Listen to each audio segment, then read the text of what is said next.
तो यहाँ पर कुछ भाइयों ने प्रश्न किया है मस्तानी को लेकर के, मस्तानी की ऐतिहासिकता क्या है, बाजीराव के साथ उनका विवाह कैसे होता, मस्तानी क्या वास्तव में छत्रसाल की पुत्री थी। तो इस वीडियो में हम विस्तार से जानेंगे मस्तानी के बारे में। पहले मैं आपको बताऊं, आपने जो जानकारी ली है मस्तानी के बारे में वो ली है फिल्म से। जो बाजीराव मस्तानी फिल्म आई थी, उस फिल्म में बाजीराव और मस्तानी के कैरेक्टर को दिखाया जाता है। तो मस्तानी का सबसे पहला जो एक परिचय होता है आम जनता से भारत में, वो इस फिल्म को लेकर होता है। लेकिन ये फिल्म और तथ्य बहुत दूर दूर हैं। इस फिल्म में जैसे दिखाया गया, मस्तानी यहाँ सहायता मांगने के लिए जाती हैं बाजीराव से। जब छत्रसाल को मोहम्मद खां बंगस घेर लेता है तब वे स्वयं मदद मांगने के लिए जाते हैं। लेकिन ऐसा तथ्य नहीं कहते। तथ्य क्या कहते हैं कि रघुनाथ पंडित जाते हैं यहाँ बाजीराव पेशवा के पास और वे यहाँ पेशवा को लेकर आते हैं। और ऐसे भी लेकर नहीं आते। फिल्म में क्या दिखाया है कि यहाँ पर मोहम्मद खां बंगस घेरे खड़ा है और इतने में ही यहाँ बाजीराव का प्रवेश हो जाता है। लेकिन ऐसा नहीं होता।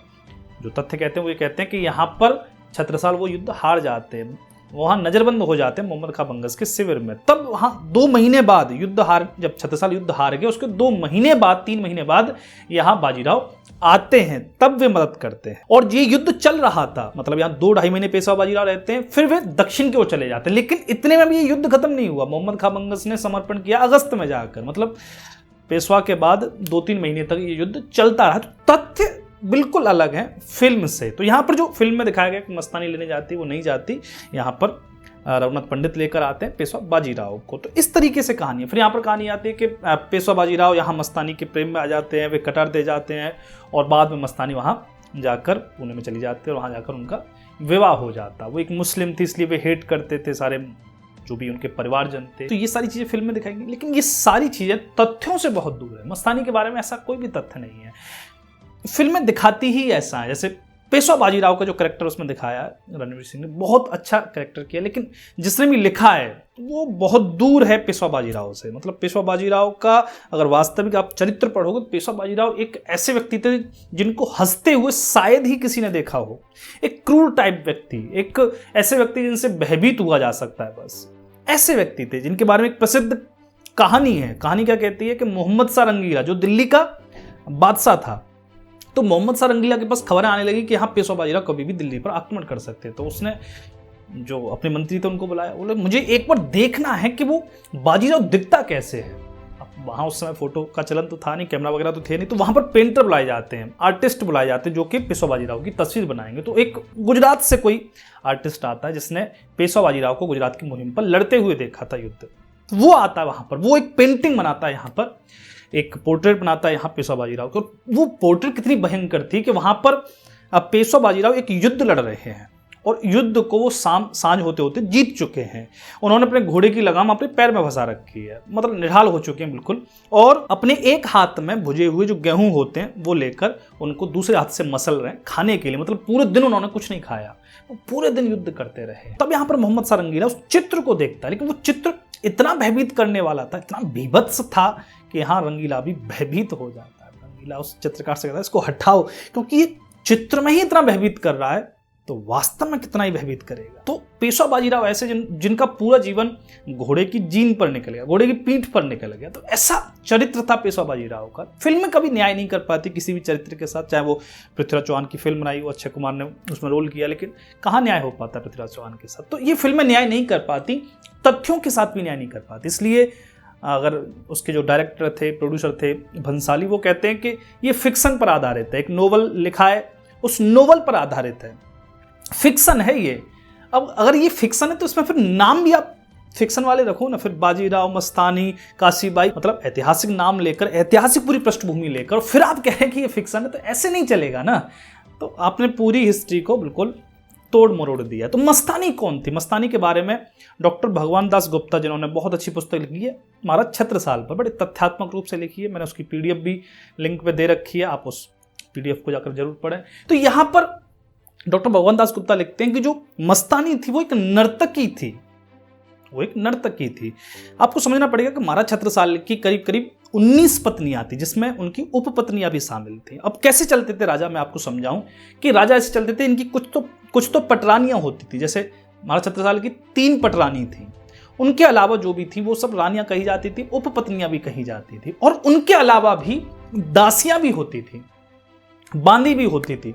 उन दासियों से, उन बांदियों से भी यहाँ पुत्र उत्पन्न हो जाते थे। जैसे मेवाड़ के इतिहास में अगर आप पढ़ोगे तो जो पृथ्वीराज सिंह सिसोदिया थे, राणा सांगा के बड़े भाई, उनका एक बांदी पुत्र था, दासी का पुत्र था बनवीर। तो बनवीर ने ही तो अंत में विक्रमादित्य को मारा और उदय सिंह को भी मारने के लिए वो तत्पर होता, लेकिन माता पन्नाधाय बनवीर से बचाकर उदय सिंह को बाहर ले जाती। तो दासी पुत्र भी होते थे, दासियों से भी यहाँ राजाओं के बहुत सारे पुत्र हो जाते थे, और रानी और जो पटरानी थी उनसे भी हो जाते। तो यहाँ पर 2-3 थ्योरी हैं मस्तानी को लेकर, 2-3 तथ्य हैं, कुछ एक कहावतें हैं, कुछ एक जो जग प्रचलन चला आ रहा है उसकी कहावतें हैं कि यहाँ पर जो मस्तानी थी वो यहाँ महाराज छत्रसाल की एक मुस्लिम जो पत्नी थी उसकी बेटी थी। एक्चुअली में जो महाराज छत्रसाल थे उनकी एक मुस्लिम पत्नी थी रोहानी बेगम। महाराज छत्रसाल के साथ कुछ एक मुस्लिम भी रहते हैं, जैसे बाकी खां था, बड़ा गहरा मित्र था, अंत तक महाराज छत्रसाल के साथ अंग संग रहकर लड़ता है। तो मुसलमानों के साथ अच्छी इनकी महाराज छत्रसाल की एक मित्रता रहती है। तो इसीलिए रोहानी बेगम भी एक पत्नी होती है महाराज छत्रसाल की, जिनसे 2 पुत्र भी मिलते हैं। लेकिन पुत्र तो वहां नाम मिल जाता है, तथ्यात्मक रूप से पुत्रों का नाम मिल जाता है, बेटी का नाम नहीं मिलता। ये गड़बड़ है हमारे पूरे इतिहास में कि यहाँ पर पुत्रों के नाम, राजकुमारों के नाम तो बहुत भरपूर तरीके से यहाँ इतिहासकारों ने लिखे हैं, लेकिन राजकुमारी कौन सी हुई, पुत्री कौन सी हुई, उनके बारे में ज्यादा चर्चा नहीं होती। ये इतिहास की सबसे बड़ी हमारी खामी है।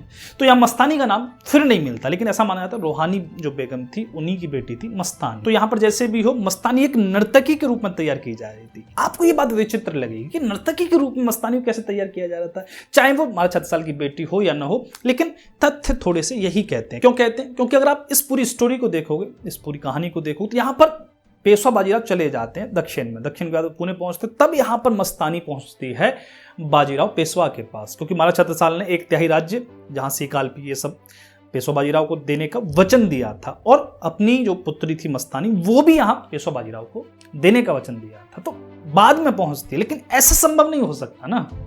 अगर राजा की बेटी थी और महाराज छत्रसाल जैसे राजा की बेटी थी तो उचित रूप से विवाह होता, तब यहाँ पर मस्तानी पेशवा बाजीराव के साथ जाती। लेकिन ऐसे भेजना, इस फिल्म में दिखाया वो कटार वाला प्रसंग, कटार के साथ वो शादी कर लेती और ऐसे फिर बाद में चली जाती, लेकिन ऐसा नहीं होता।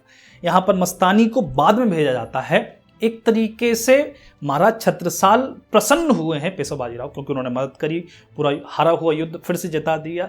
तो ये रिवाज होता था राजाओं, और नर्तकियां ऐसी समय के लिए किसी भी राज्य द्वारा रखी जाती थी। मैं आपको थोड़ा सा नर्तकी वाला कॉन्सेप्ट समझाता हूँ, क्योंकि ये आज के अगर आप परिप्रेक्ष्य में समझोगे तो बड़ा चीप लगेगा, यार नर्तकी ऐसे कैसे कह सकते हैं। लेकिन आप प्राचीन समय में जाओगे तो नर्तकियों का बड़ा प्रभाव होता था किसी भी राज्य में। अगर आप पूरा इतिहास पढ़ोगे तो हमारा पूरा इतिहास नर्तकियों के प्रभाव से भरा पड़ा है। चाहे वो जनक के राज्य में पिंगला हो, पिंगला को देखने के लिए, सिर्फ उसका दर्शन मात्र करने के लिए हजारों स्वर्ण मुद्रिकाएं चुकानी पड़ती थी। ऐसा वैभव था पिंगला का। अगर आप देखोगे भगवान बुद्ध के समय में आम्रपाली होती है, आम्रपाली का तो अपना एक इतिहास है। आचार्य चतुर्सेन ने एक बुक भी लिखी है वैशाली की नगर बधू, हालांकि ऐतिहासिक तौर पर उसका कोई तालमेल नहीं, लेकिन आम्रपाली को बड़े सुंदर ढंग से उन्होंने पेश किया है। तो आम्रपाली जगत प्रसिद्ध थी। आचार्य चाणक्य ने जो मगध पर अधिकार किया उसमें बहुत ज्यादा इन्फ्लुएंस था, जो प्रभाव था वो नर्तकियों का था, क्योंकि आचार्य चाणक्य जो गुप्तचर विभाग में बहुत ज्यादा प्रमुख थी वो नर्तकियां भी होती थी। तो ये नर्तकियों ने इतने बड़े बड़े राज्य तक जिता दिए हैं। आप अगर पृथ्वीराज चौहान की जो पूरी स्टोरी पढ़ोगे तथ्यात्मक रूप से, तो पृथ्वीराज चौहान जब अजमेर को हार गए, उसके बाद फिर उनके जो भाई थे हरिराज चौहान फिर से अटैक करते हैं यहाँ अजमेर पर, अजमेर को दोबारा से अधिकार में कर लेते हैं हरिराज चौहान। अब देखो इतिहास में हरिराज चौहान का दोबारा अधिकार हो जाता है अजमेर पर। तब यहाँ गुजरात से कुछ एक नर्तकियां उनको भेंट स्वरूप भेजी जाती हैं। गुजरात वाले चिढ़ते थे अजमेर वालों से, तो गुजरात वालों ने इतनी सौंदर्य युक्त यहाँ नर्तकियां भेजी कि हरिराज चौहान उन नर्तकियों के मोह में फंसे रह गए, और जब शत्रु ने आक्रमण किया तो वो ज्यादा प्रतिरोध नहीं कर पाए, उस युद्ध को हार जाते हैं। उसके बाद वे अग्नि में प्रवेश कर जाते हैं। तो नर्तकियों की वजह से हरिराज चौहान ये युद्ध हार गए। नर्तकियों का बड़ा प्रभाव रहा है। अगर आप देखोगे जो मेवाड़ में दूसरा जौहर हुआ, जिसमें राणा सांगा की पत्नी जौहर करती है, वो दूसरा जौहर भी नर्तकी की वजह से हुआ था। इस पर मैंने पूरी वीडियो बनाई है राणा सांगा के जीवनी पर, मेवाड़ के इतिहास में आप जाकर प्लेलिस्ट में चेक कर सकते हैं कैसे वो नर्तकी की वजह से बहादुर शाह वहां पर खफा हो जाता है और फिर से वो आक्रमण करता है मेवाड़ पर। तो नर्तकी की वजह से, अब ये शब्द जो नर्तकी आ रहा है इसमें इसके कई सारे भाग और विभाग भी होते हैं। जैसे गणिका शब्द आ जाता है, बाद में जाकर तो फिर शब्द को थोड़ा सा और नीचे गिरा दिया गया। जैसे मुजरा था, जो हमने सुना है शब्द मुजरा को अगर आप प्राचीन काल में ले जाओगे तो एक तरीके से ये उस समय हुआ करता था। अंग्रेज जो भारत आए उन्होंने यहाँ के राजाओं की ये कमजोरी देख ली थी, हमारे राजाओं की, क्योंकि हर राज्य दरबार में नर्तकियां नाच रही हैं, राजा मस्त होकर देख रहा है। जो हम इंद्र की कहानी सुनते हैं कि इंद्र बैठा हुआ अप्सराएं नाच रही हैं, वो इंद्र की कहानी तो है ही, लेकिन यहाँ के प्रत्येक राजा की यही कहानी थी कि नर्तकियों पर बड़ा मोहित, नर्तकियों के लिए तो बड़े बड़े युद्ध लड़े हैं। तो अंग्रेजों को ये बात समझ में आ गई, अंग्रेजों को बात समझ में आ गई कि ये हिंदुस्तानी राजा इस तरीके से भी काबू किए जा सकते। तो अपने साथ वो वहाँ की वेश्याओं को भी साथ में ले आए। तो हमारा जो देश है वो तो काला धन और गोरी चमड़ी, इन दोनों पर वैसे ही मन मिटता है। तो हमारे बहुत से राजाओं ने इसी चक्कर में अपने आप को तबाह कर लिया। दीवान जर्मनी दास ने 2 पुस्तकें लिखी हैं, एक महाराजा एक महारानी, आपको जरूर पढ़नी चाहिए। हमारे राजाओं को अगर आपको असलियत जाननी है उनकी पर्सनल लाइफ की, वो कैसे थे, 1857 का जो विद्रोह हुआ उसके बाद फिर हमारे राजा किस तरीके से अय्यासियों में डूब गए, किस तरीके से रंगीन हो गए। ऐसे ऐसे राजा आए, ऐसे ऐसे राजा थे हमारे भारत के, एक मेन स्टेट के राजा कि वो 8 महीने 9 महीने पेरिस में रह रहे हैं, फ्रांस में जाकर रह रहे हैं, जहाँ भी नहीं रहे भारत में। भारत में क्या चल रहा है, यहाँ अपने दीवान छोड़ गए और दीवान यहाँ अपनी जो जनता थी उसका खून चूस रहे हैं। तो आप पढ़ो, दीवान जर्मनी दास ने महाराजा और महारानी ये 2 पुस्तक लिखी हैं। तो हमारे राजा नर्तकी रखते थे और नर्तकियों का कई तरीके से वे प्रयोग करते थे। एक तो अपने सुख विलास के लिए प्रयोग करते थे, दूसरा करते थे अपने किसी भी मित्र राजा को या किसी भी राजा को प्रसन्न करने के लिए, तीसरा करते थे युद्ध में जब संधि होती थी तो कोई भी राजा था जो संधि, मतलब जिसको सशर्त संधि स्वीकार करनी पड़ रही है, मतलब जिसको दबोच के संधि हो रही है, तो वो अपने राज्य से सोना चांदी के साथ अपनी जो सबसे बेहतरीन नृत्यांगना होती थी उनको भी भेंट करता था। तो अब जितने भी हमारे महान राजाओं को भी पढ़ोगे, जैसे राणा संगा भी जहाँ गुजरात में जाते हैं और वहाँ की नृत्यांगनाओं को उठा लाते हैं, तो ये होता था। अगर आप इतिहास में थोड़ा सा भी डीप जाओगे तो आपको ये सारी चीज़ें मिलेंगी। तो यहाँ पर मस्तानी को लेकर बहुत सारी चीज़ें, मस्तानी छत्रसाल की पुत्री थी लेकिन एक दासी पुत्री थी। दूसरी बात कि मस्तानी को इस तरीके से बड़ा किया गया था कि वो नृत्यांगना बने, वो नृत्यांगना बने ताकि उसका प्रयोग बाद में किसी राजा के लिए किया जा सके। ये एक कड़वी सच्चाई थी जो कि हमारे राजा महाराजा अपनाते थे। तो मैंने यहाँ पर विस्तार से बात करी, हर परिप्रेक्ष्य को लेकर बात करी, लेकिन फिर भी हम नहीं जान सकते कि मस्तानी वास्तव में थी कौन, कैसी थी, क्या था उनका कैरेक्टर। अलग अलग तथ्य अलग अलग तरीके से अलग अलग बातें कहते हैं, हम जान ही क्या सकते। मैं अभी पढ़ रहा था कि अभी जो लेटेस्ट रिसर्च हो रही है पृथ्वीराज चौहान पर, उसमें पता चल रहा है कि पृथ्वीराज चौहान और संयोगिता की कोई लव स्टोरी हुई नहीं। मतलब पृथ्वीराज चौहान ने कोई संयोगिता से प्रेम नहीं किया, संयोगिता को न वे उठा के लाए, न जयचंद से उनका कोई युद्ध हुआ। तो इतिहास की अलग अलग परतें हैं, अलग अलग उसकी गहराई है। जितना खोदते जाओगे आपको अलग अलग रंग इतिहास के देखने को मिलेंगे और मैं यही कोशिश करता हूँ कि भांत के उसके रंग जो हैं वो सभी आपके सामने पेश कर सकूँ, क्योंकि एक रंग सत्य नहीं है इतिहास में। कहानियाँ बहुत पुरानी हो चुकी हैं, जिन्होंने लिखी वो अपने निजी स्वार्थ से लिखी, अपने निजी दृष्टिकोण से लिखी। आज क्या है उसका वो हम नहीं कर सकते। तो यहाँ तक मैंने सारी बात करी। अगर आपके और भी बहुत सारे प्रश्न हैं तो आप कमेंट जरूर करें। मैं जो भी प्रश्न होते हैं उनको बहुत सीरियस लेता हूँ और मैं कोशिश करता हूँ कि आपके जवाब, उन कमेंट्स के जवाब मैं दे सकूँ किसी भी वीडियो में। तो कमेंट जरूर करें। यहाँ तक आपने इस वीडियो को देखा इसके लिए हृदय से धन्यवाद।